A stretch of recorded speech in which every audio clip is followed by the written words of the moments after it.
अब हम योग दर्शन के बारे में बात करेंगे कि योग दर्शन के जो अष्टांग साधन हैं वो क्या हैं। तो योग दर्शन जो है वो सांख्य की तरह बंधन का मूल कारण अविवेक को मानता है। पुरुष और प्रकृति के पृथकता का ज्ञान नहीं रहने के कारण ही आत्मा बंधनग्रस्त हो जाती है। इसलिए मोक्ष को अपनाने के लिए तत्व ज्ञान पर अधिक बल दिया गया है। योग के मतानुसार तत्व ज्ञान की प्राप्ति तब तक नहीं हो सकती जब तक मनुष्य का चित्त विकारों से परिपूर्ण है। अतः योग दर्शन में चित्त की स्थिरता को प्राप्त करने के लिए और चित्त वृत्ति का निरोध करने के लिए योग मार्ग की व्याख्या हुई है। योग का अर्थ योग दर्शन में चित्त वृत्तियों का निरोध है। गीता में योग का अर्थ आत्मा का परमात्मा से मिलन माना गया है, परंतु योग दर्शन में योग का अर्थ राजयोग से लिया गया है।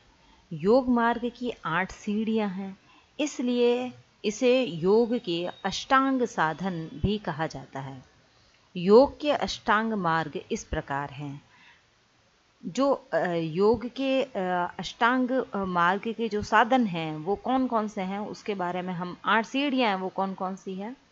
यम, नियम, आसन, प्राणायाम, प्रत्याहार, धारणा, ध्यान और समाधि। इन्हें योग के अंग भी कहते हैं, अर्थात इन्हें योगांग भी कहते हैं।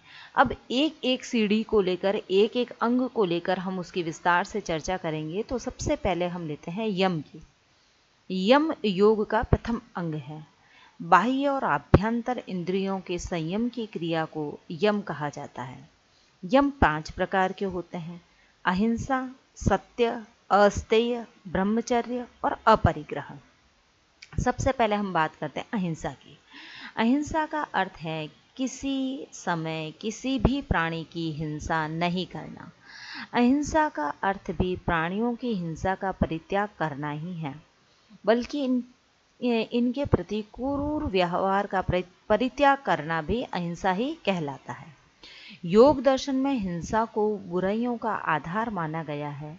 यही कारण है कि इसमें अहिंसा के पालन पर बहुत अधिक जोर दिया गया है।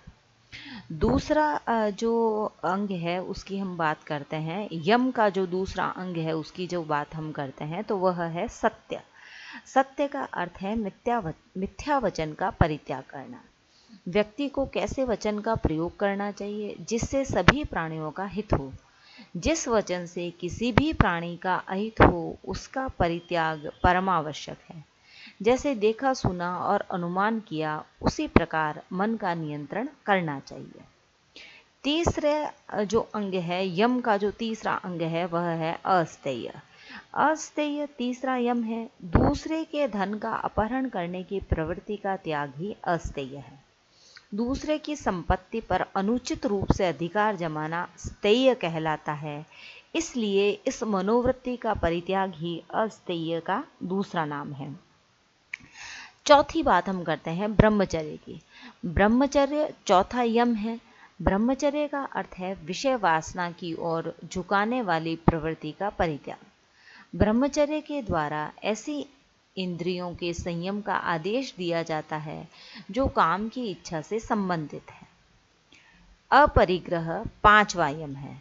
लोभवश अनावश्यक वस्तु के ग्रहण का त्याग ही अपरिग्रह कहलाता है। जो 5 प्रकार के यम हैं उनका पालन करने से वर्ण, व्यवसाय, देश काल के कारण किसी भी प्रकार का अपवाद नहीं होता है। योग दर्शन में मन को सबल बनाने के लिए 5 प्रकार के यम का पालन आवश्यक समझा गया है। इनके पालन से मानव बुरी वृत्तियों को वश में करने में सफल होता है, जिसके फलस्वरूप वह योग मार्ग में आगे बढ़ता है। हम आगे जो योग के साधन हैं उनकी आगे के साधनों की हम चर्चा करेंगे अगले वीडियो में।